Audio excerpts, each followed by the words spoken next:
Just show up. It doesn't require you to become a professional to impact addiction in your community. You just have to be that coyote in the room that's always just yipping. I just think about this young lady in my local community, and I'm from the state of North Carolina, whose son passed away.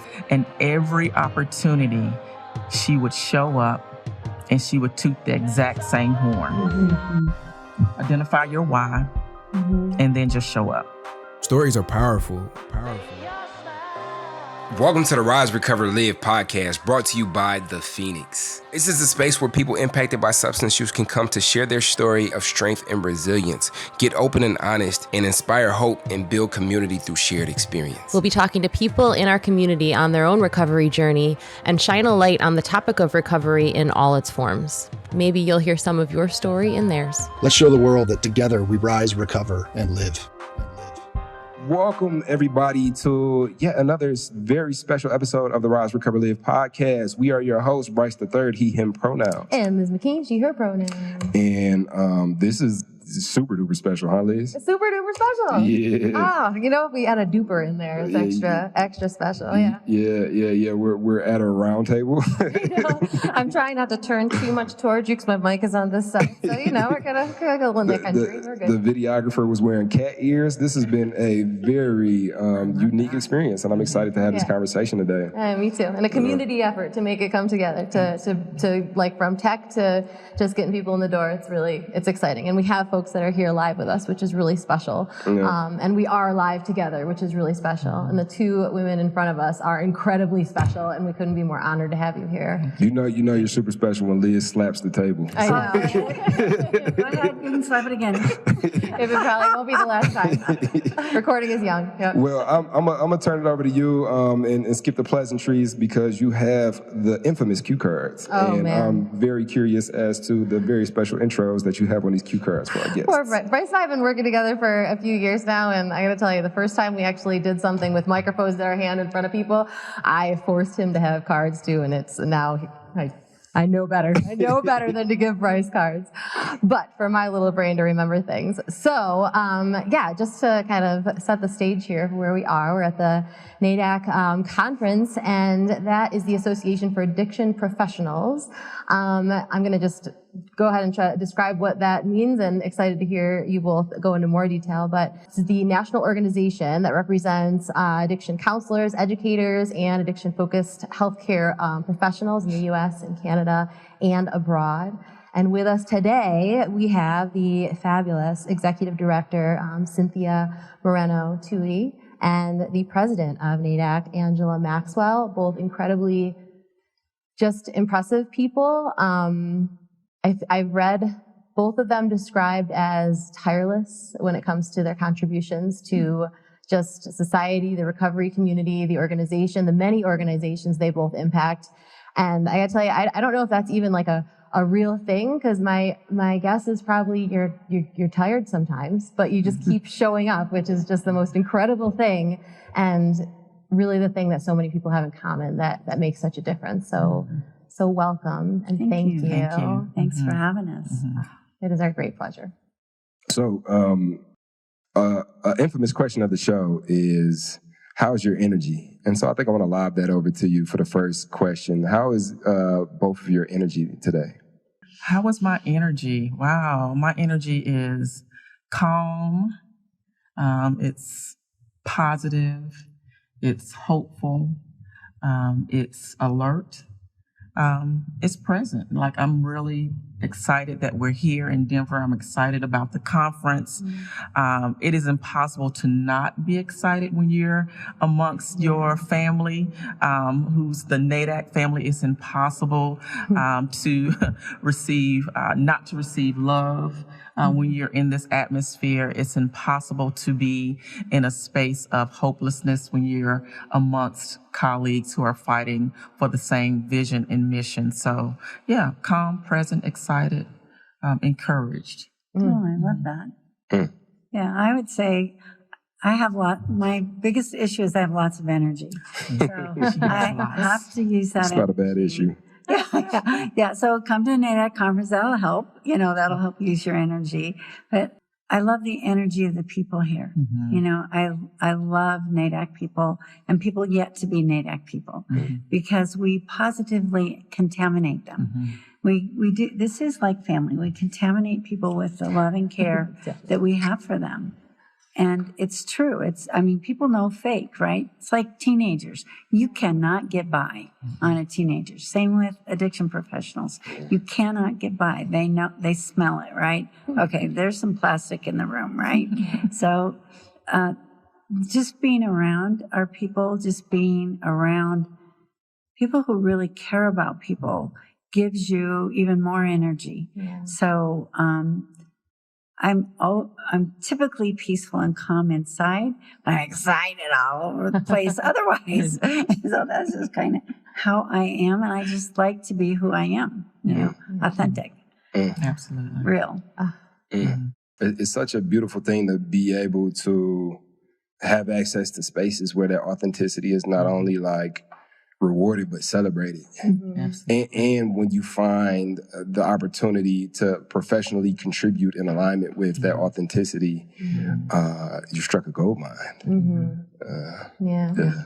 It's just like, that's like the gift, right? Like of recovery is that ability to just be your whole self Yes. in front of people and even when you're by yourself. And that's so incredible. Yeah. So another question, what are both of your relationship to the process of recovery? So I would like to describe myself as, actually professionally, I am a substance use prevention professional. I am probably a unicorn in this room, or when it comes to the profession.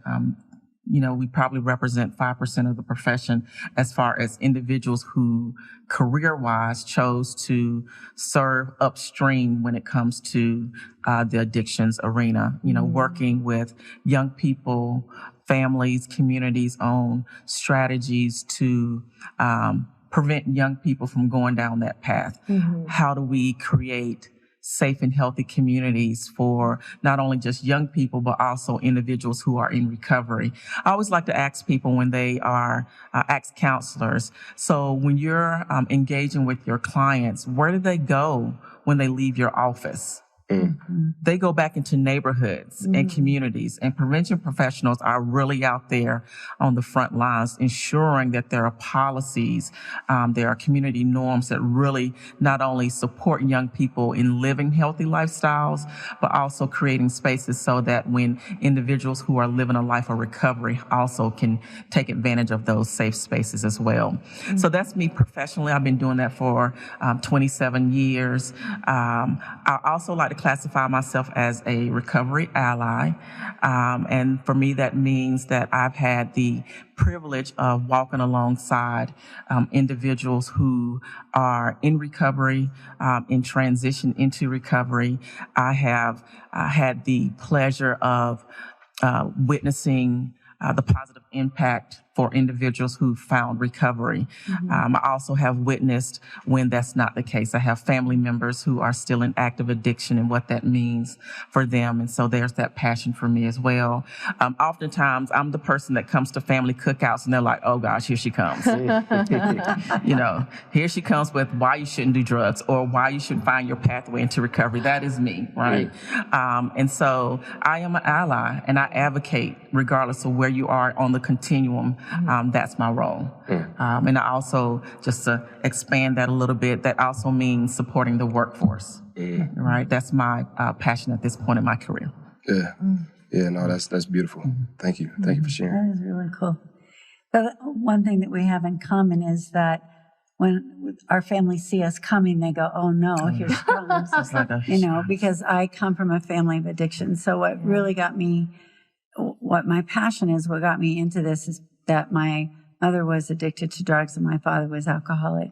And at the age of 8 months, I got put in foster care and awarded a court. And 18 years later, I graduated from foster care after about 40 homes and all the things that come with 40 homes, you know, the sexual abuse, the physical abuse, malnutrition, psychological, all of those things. What my vision was to help kids like me and families like mine. I wanted kids to be safe. That was the important thing, because who speaks for the children? And very few people speak for the children, and very few people speak for the family. And we know now it's a family disease, right? And that there's propensity in families, particularly if there's, the genetic predisposition, the environment, the socioeconomics, all of that. And I was one of those kids that spent time in many family systems that were very negative. And I thought, well, if we could change that dynamic, if we could give kids opportunity to have a chance for life, because foster kids don't get a lot of chances. And I grew up in Los Angeles, and I was on the street part of the time, and was one of those kids who was very opportunistic in that I needed to eat and I needed to have cool shoes and clothes. I mean, I'm a girly girl. I want cool stuff and jewelry. So I put together a little girls' gang, and I didn't think it was a gang, but my PL thought it was a gang. And he said, girls don't do that. And it's sort of like, well, what do you want us to do? We had to find a way. And and this is stuck with me, and Bryce, you and I had this conversation, that you don't know what someone has to offer by looking at their history or looking at what they look like. You don't know what they have to offer. So I had really good organizational skills. And I brought that to NAADAC. I brought those organizational skills to NAADAC. My PO never saw those organizational skills. He just saw this little bratty kid that, was doing drugs and acting off the wall, did not see the opportunity for that. Now, in my career as a professional, I've worked with gang kids. I've put together gang programs, gang suppression, intervention, treatment programs, and talked to suits about that. And how do you see these kids, and how do you help them to become something else? So NAADAC was just an extension of that. I got involved with NAADAC, not because I wanted to, because I was pushed into it by my mentors. And I was so bashful. What do I have to offer? I can tell you how to, steal something pretty good, but what else do I have to offer? Transferable skills. Transferable skills. So now I write grants. I know how to get money correctly. That's amazing. So NAADAC actually helped me grow up, because I was new in recovery.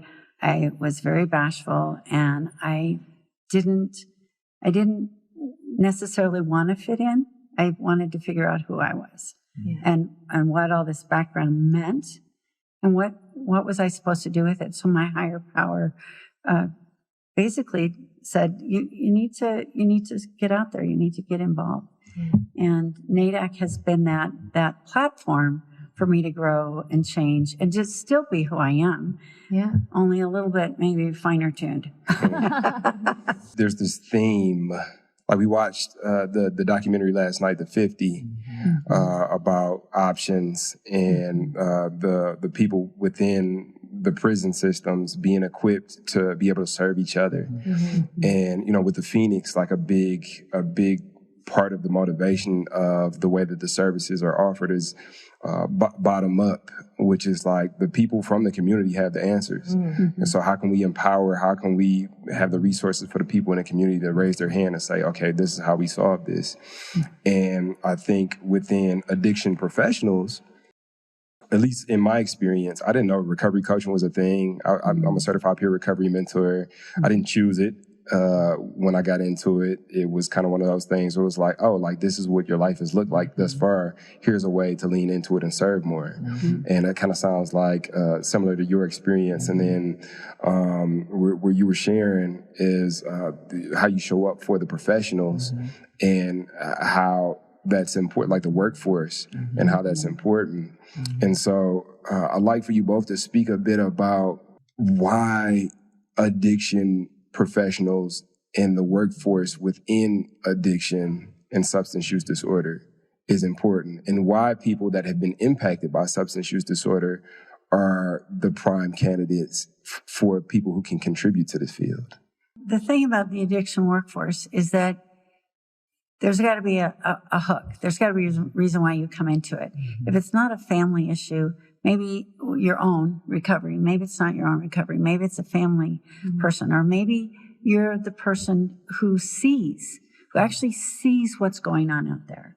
And you want to make a change. You want to make a difference in the world, in society. What is interesting about our profession, people that specialize in this, is that they're attached to the stigma as well. So it's not just the stigma of addiction, right, that people carry. It's the stigma of working in addiction. And, in my years working with the federal government, it's oftentimes they forget us. They'll go, oh, here's money for this program. And it's the social workers. And I am a social worker as well. It's the social workers. It's the psychologists. It's the psychiatrists. It's even the addiction nurses.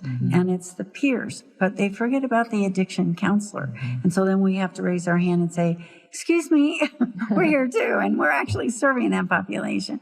So sometimes, the workforce, we have to advocate for our own workforce. We have to advocate for what we need and help them to understand and not back away from it. And I think that's been an important piece, is that we started advocacy at NAADAC in the 80s before any other addiction group was doing, well, actually, we probably started when we first started in the 70s, because the person who started NAADAC was a person in recovery. So he was a peer.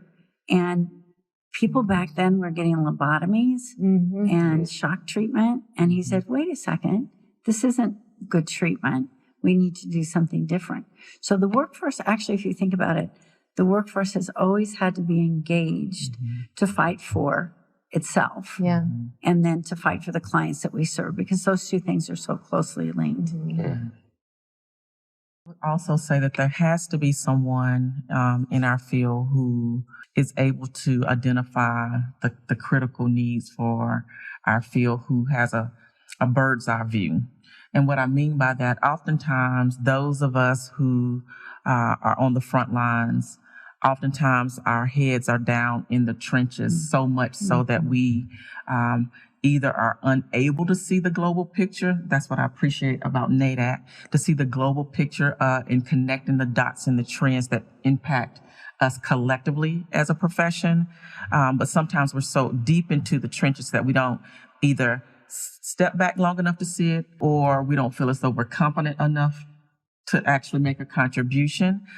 And so being involved in NAADAC and even the state affiliates create that space for someone to still advocate for the collective, while those of us who are on the front lines are still doing the amazing work, right?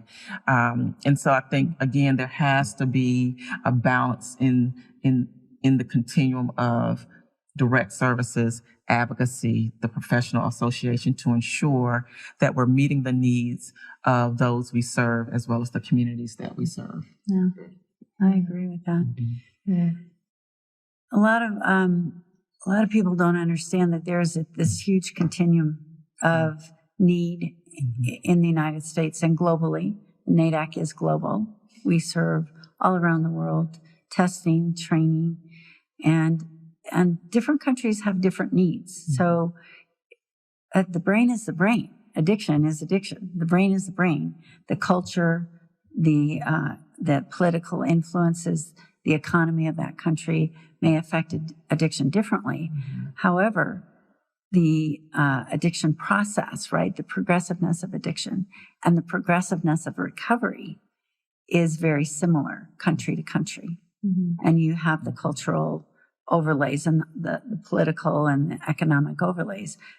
When you understand that, you can go into countries and help them with those pieces, and then they tell you the other pieces, and then you put together a program or a strategy that's going to work for that, hopefully work for that country. They don't always know exactly what to do, and they look to the U.S.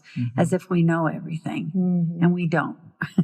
So we do know a lot. We have a lot of years of experience. We want to bring that with humility to them, because we need to understand what are the things that are affecting them. So as NAADAC works more and more globally, it's also bringing that family together, the family of all those countries and the family of the workforce together. And the celebration, as you said, it was important to celebrate the celebration of the work that we're doing and the people that we're getting to affect. We're honored to affect them. We're allowed. Yeah. So I'm full of questions, and I'm going to give it to you, Liz, because I know I'm hogging. I got so many questions for you all. But like, there's somebody listening to this podcast, and they're probably like me. I think I've been going to these conferences, and to be frank, like even when it came to being a peer recovery mentor, like I didn't necessarily want it. I didn't seek the Phoenix like the Phoenix found me. It's just kind of been that thing that has, like, this is how I've shown up in the community that has saved my life. And so, to be honest, like doing any work beyond the work on myself and like within my immediate community kind of turned me off, because as a Black man from a neighborhood in a space that sometimes can feel like not super Black, and just a lot of like systematic things overarching. And for me, feeling like I don't want to, like feeling exhausted when I even thinking about like contributing to like dismantling a system, it's like, maybe I don't do the work here. But I think the first time that I thought about like, there's got to be a way for me to contribute was when I first heard Don Coyes, when I met him earlier this year. And he talked about being a coyote and yipping in every room that you're in. And I'm like, you know what? I want to be a coyote. let me get the coyote pen. But there's somebody at home, like, not even knowing where to start, but knowing that they want to contribute professionally to the recovery community. Maybe they've been impacted by substance use disorder as a ripple effect, or maybe they themselves have suffered from substance use disorder and have recovered and now want to give back. Why is it important for me to get off of the couch and call somebody or figure out how I can professionally contribute within a realm of addiction services? So go ahead. I was going to say you can go so many directions. Yeah, there are a lot of directions. You know, I get that question from people. People call me and just say, "Can you just talk me through this, or can you help me understand where I might fit in the whole system?" And I ask them, "Well, what do you care about? You know, what do you care about? Do you care about your local community? Do you care about what drugs are happening on your streets?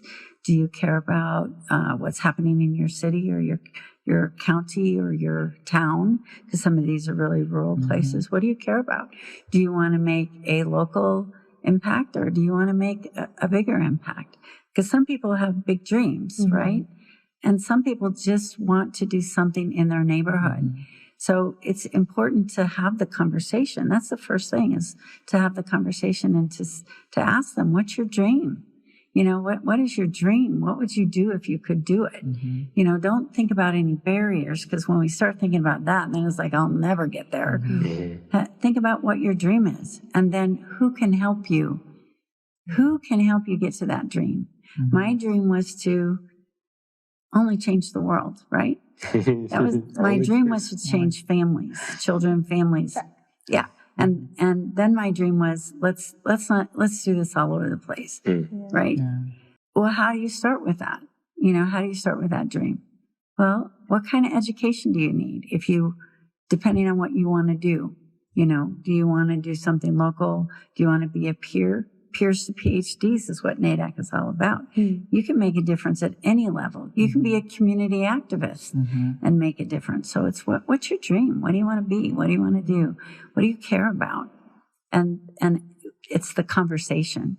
So I think people that wonder, they need to be in conversation. You know, let's talk about it. Let's find out what's deep inside you that maybe you don't even know is there.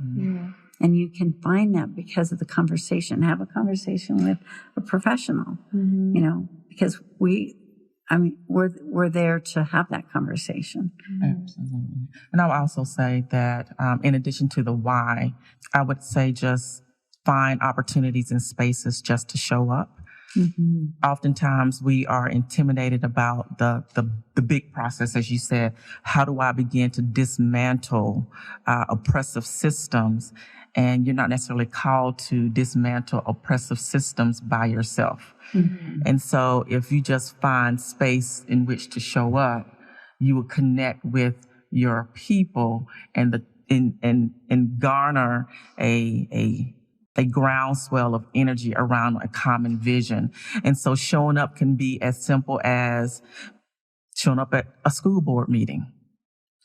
Identifying within your local communities, are there coalitions that may address substance use, whether it's prevention focused, whether it's harm reduction focused, are there coalitions? And coalitions are always looking for community members. They're looking for youth, parents, individuals with lived experience to just show up to the table. And there will be opportunities for you then to connect to your passion. So, my first suggestion is just show up.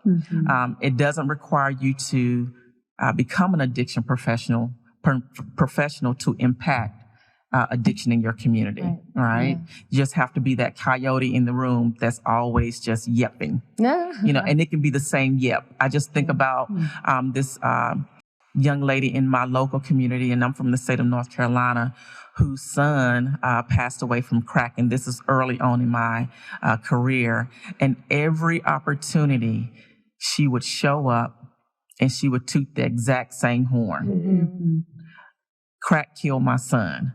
This needs to be in place. And every place, school boards, her son was an adult, but she showed up at the school board meeting, county commissioners meeting, the city councils, and she had the exact same passionate message. And finally, we linked her with one of the coalitions that I was working with. She became the voice that we needed to advocate and to say things that nonprofits could not say because they were receiving state or federal dollars that would not allow them to do that work. So again, really just find a space to show up. And that could be any space. In my local community, they show up at 5K events. They show up at in one of our city, we have 9 colleges and universities, and there are CBD stores, kratom shops, bars within a 1-mile walking distance of all of these universities. So you find people, coyotes, in the streets really up. And so again, just identify your why and then just show up. That is so important, Angela, to think about that in terms of the business world too. Because one of the things, one of my board presidents was the county prosecutor, and you think, oh, why is the county prosecutor on your board? Well, because they have a lot of political power, and what are we looking for people with substance use disorders? Justice, because you don't always see justice in that department, right? And so he was on my board, and he said, okay, Cyn, what I want you to do is join Rotary. Rotary. And I looked at him like, are you kidding me? It's nothing but men in that club. They had just started to let women in.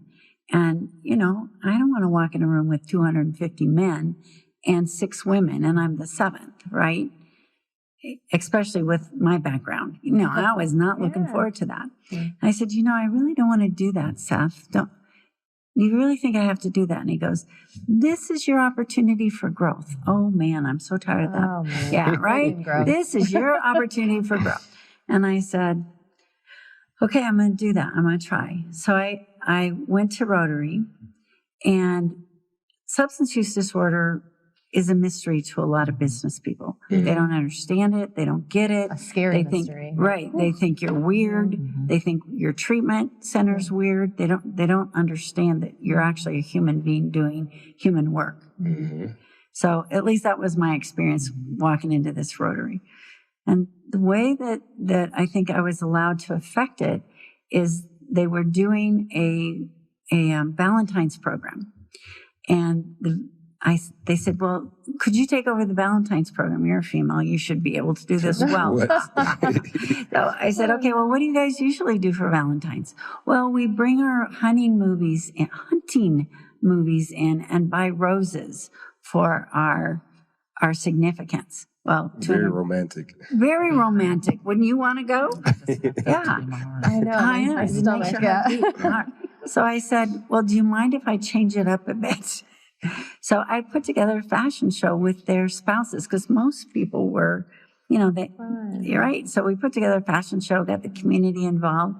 And then the thing that came out of that is that they saw that I was a human being. And they saw that I could relate to their wives and to them. And it opened a door that was not previously opened. And so I think when we're in community as providers, whether we're peer or counselors or educators or preventionists, we look for the doors to open to start helping people to see that we're just like you.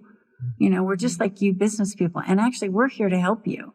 You know, we can create programs that cause change, like the homeless issues, the child welfare issues, the Department of Correction issues, the school-based issues. You know, if they can't see you and what you can do, you don't get to do it.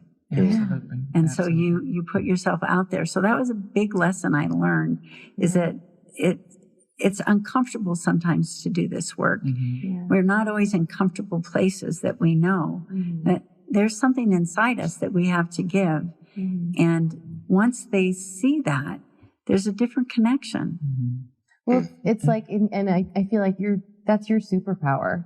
Like a lot of us, I think, in this industry. But Cynthia, like your ability to see that link, you know, between, you know, you and another human and humans who might not see that link as clearly as you do, is the way that you help. I read a story about you early in your career as a social worker, and you would go to a bar. I can't remember what I had for breakfast this morning, but I remember it was called Relax Freely at McFeely's. Oh my God, yes. And I was like, that's fun, it rhymes.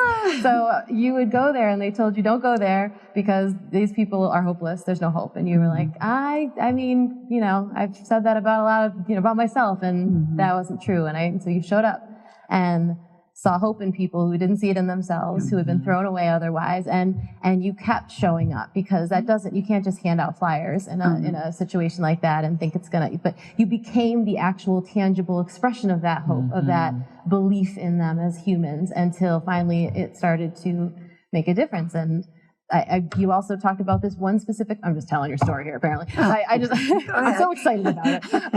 There was one person that you talked about that, like, just my whole, like, just heart just glowed, like Care Bear stare kind of visual, because he had struggled. He was, like, I think in his 60s or 70s, and then he got sober and was sober for a few years, and then did end up relapsing and then passed away. But, like, your focus in that story was about the fact that within those years that he was sober, he made such a difference, and he helped people, and that was the focus. That was his life mattered. And like you did that, and you do that with people at that bar, and then you're able to do that with people at the Rotary. You're doing it now on this, you know, microphone, and like it's, you know, I think when you look at like these systems and like, how do I save the world and even other countries, it can feel so overwhelming, but it starts just with that. That's right. Just seeing the people, and you do that. What's put before you? Right. What is put before you? And that was Don. And Don, everybody said, don't go near Don. He's a butt, and he, you know, he's late stage bum alcoholic on the street, smells bad, looks bad, talks bad. Those are my favorite people, by the way. You know, and so just give me that challenge, right? Don ended up in recovery, and then he opened up a thrift store and got people off the street and used that money to help more people. And he did relapse. He reoccurred and unfortunately died. But he had a lot of other medical for long-term alcoholism, and he made a difference in that community. And he will always stay with me. And now me. Like that does it. Like that dismantles, because that thing where it's so big I don't even know where to get started. Like that dismantles it. A mentor of mine told me, if you can handle 8, you can handle 8,000. And so, like you said, starting with what's in front of you. I think I kind of want to pivot a little bit as we do so well on this show, because I'm super curious, showing up for your individual communities and doing the work that you do. There has to be a lot required of you in your home. Like how do you take care of yourself? How do you continue to pour into yourself so that you can pour into the community? I'm super interested in like your own personal self-care practices. Oh, absolutely. Absolutely. So first of all, I'm a woman of faith. My belief is in Jesus Christ. And that's my primary source that sustains me. My husband is a pastor. And so we are very faithful people when it comes to our religious practice. So that's first and foremost for me. And so I have to pause to meditate, take time for myself. I am by nature an introvert. My profession forces me to be an extrovert. And so I have to steal away to settle myself, to be refocused, so that when I'm in a crowd that I'm able to give of myself. I also exercise. I'm into strength training. I like the concept of running. As a concept. I like the concept of running. I like to say I want to do that. You know, I don't do it as well as I want to, but I have some brand new hokas which I really enjoy. And so running, exercising, I love just binge watching TV when I want to play with my dog. So I really just try to carve out time just for me, and I'm very intentional with that because I recognize that I am no good for anyone else if I'm no good for myself. Yeah. And so, I try to engage in self-care. I eat well, so I try to do that as well. I know that when I'm binging on sweets, that my energy is off, and so I can't do a lot of that, even though my friend, makes it difficult at times, but I really do try to take care of myself overall in those ways. I think as I listen to you, Angela, the thing that I think about is how we as different people have different ways, right? So I'm a woman of faith as well, and Jesus Christ is my Savior as well. I'm also a very spiritual person. My ex-husband is Hispanic, and I got to spend a lot of time in the Hispanic community and with the curanderas and learning different ways of healing. And then later in life, I learned I was Native American, so I started searching the Native American, the traditional ways, and wanted to learn more about that. And then my daughter-in-law is Filipino, and so I wanted to learn about their spiritual ways. So I seek to learn about spirit because I have so much energy that I can't concentrate on just one thing all the time. I like to work out. I work out more when I'm on the West Coast. So I have two places, the DC place and the West Coast place. West Coast place is right next to the ocean. The ocean gives me kind of a solitude and a peace and I run there and I walk there and I pick up shells and then I feed the birds and then I feed whatever else comes out of the ocean to come play with me. We'll feed them too. So even in DC though, I pray every morning on the way to work. I pray. It settles me for the day. I pray. I have a certain prayer that I pray, and then I pray for my staff, and I pray for the world. But I also pray, Lord, what do you have for me today? What do you have for me today? Because I know there's going to be something come up. And I always say, do your energy, whatever that is. Do your energy. Because people say, oh, you're going to burn out. Well, it's been, over 40 years. I haven't burned out yet. So, it's how you center yourself. I think by having that spiritual peace, I don't always eat right, since you're looking at me. I don't always eat right. I probably, on occasion, I'll eat too much sugar. I don't always exercise the way I would consistently.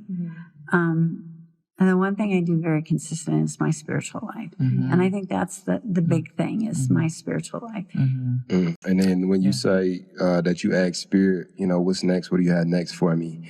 I know you mentioned at the beginning of this conference that you're entering into a new season of your life. So Cynthia, I'm interested in what do you think that new season holds for you as you step down as executive director from NAADAC? So the other thing that I didn't mention is that And that is that I have 4 grandchildren, 2 years old, 3, 5, and 7. And I have a 16-year-old bonus granddaughter. And they center me even more when I'm home on the West Coast. They may stop by in the middle of my day, which is on the East Coast, I'm usually at the end of the day. Go, Mimi, can we go hot tub? Mimi, will you walk us to the beach? I'm Mimi. Mimi, will you do this? Mimi, will you do that? And I can't even explain what that's like. Because for me, the epigenetic change that I want to see in my family system is the same as the epigenetic change that I hoped for when I was 15 and a half and wanted to see in the world. So I have these grandbabies that are multicultural, multiracial, and multi-energied. And that will be part of my energy, will be to help them and to help the society that they're growing up in. Because not everybody welcomes multiracial children. Not everybody welcomes multi-thought people. You know, and so that will be part of where my energy will go, is in that community, in those justice groups, making that difference. I'll still train, I'll still consult, I'll still write, I'll still do all that stuff. I just won't do it, 15, 16 hours a day, 7 days a week. I'm going to step that down and allow more space, right, for the grands and to make a social justice difference in my community, because it's not there yet. It's not there yet. And I don't want my grandbabies growing up with, watching that film yesterday was difficult because my grandbaby girls, I could see them going to their daddy and doing that very same thing. And that hurts. I want to make that change. It's my higher power always tells me what's next. That'll be one of those things. Amazing. Beautiful. So as we wrap, I got one more question, and I think that is, where do we see the future of NAADAC? What do you see this evolving into? How do you see it expanding and growing and unfolding? Well, we definitely expect that NAADAC will continue to grow and make a world impact as it has, and at a greater level. Of course, we know that we want to continue to see NAADAC credentialing accepted in all 50 states. We're still working towards full recognition of a national credential for addiction professionals, so that we can see full parity when it comes to reimbursement of services. We want to continue to support the workforce, with recruitment and retention in such a way that represents those we serve, so that ultimately we can see the growth of healthy individuals and communities, seeing individuals who are in recovery thriving and who are not ashamed of who they are and what they've gone through. And so, we anticipate that NAADAC will be at the forefront of all of that through our advocacy efforts, continuing through with our training and development of our professional workforce. So, the future for NAADAC is very bright. Just keep a watch out and be involved in that process. Let me add one more thing to that. NAADAC has been working internationally for years. And one of the things that I see NAADAC, we've started these conversations. I want them to move more forward, and that is exchange. That exchange of people coming to the U.S. and getting experience, and our people going to other countries, giving them their experience and learning, and having that exchange of information and education, training, methodology around recovery. All of that is really important. And the more that we do that, and the more that we're more connected that way, I think we'll reduce because it's a global economy, right? Well, so is addiction. It's a global disease. And we want to see that this we want to see that change, you know, and we have that ability to do that now. We have the relationships to do that now. And so, and I think NAADAC is a leader. You know, we set standards. We set standards throughout the United States. Now we're setting standards, and we've been setting standards internationally. Now, someday, who knows? We may be doing it on Venus. I don't know. But we're going to keep doing that. We're going to keep doing it. And as I said to Angela and also to our board, I'm not like going away. I'm stepping down, but I'll always be involved in NAADAC. This is my family, and I believe in all the things that we do. You know, that's not going to change. You know, it's making a little more space for the grands, and maybe a little more space for me, and a little less space for NAADAC. And NAADAC will continue to thrive and grow. And every good organization needs its past presidents and its past executive directors to continue to pour into them. And I'm a past president, and now I'll be a past executive director. Yeah. So it's you don't let go of your grandma just because she gets older, right? Yeah. Sure so don't. you keep her wisdom and her candy close to you. And her candy. And the kids. See that? She slipped that in. Well, Angela, Cynthia, thank you both for sitting down with us. Thank you for having the podcast here at the space. It's been an absolute pleasure and honor to be able to be a part of this energy. And Cynthia, we wish you well. And thank you all, audience, for tuning in and tapping into this conversation. Yeah, I think, and just as a final shout out for where you can hear this podcast in the future for folks who are here live, we are on everywhere you get podcasts. For folks listening, please do hit that subscribe button, follow, because we continue to just bring incredible people on, and just could not be more honored to be able to share, uplift these stories. Just echoing Bryce to say thank you so much. Thank you. Thanks for having us. Thank you. It's a pleasure. And we will catch you all next time on Rise, Recover, Live. So now you're excited. Bryce, Liz, how do I get involved with the Phoenix? Well, my friend, it is super simple. We actually have an app. Head over to the Google Play Store or the Apple App Store, or look in the show notes of this podcast, wherever you're listening to or watching this podcast, and go download the Phoenix app.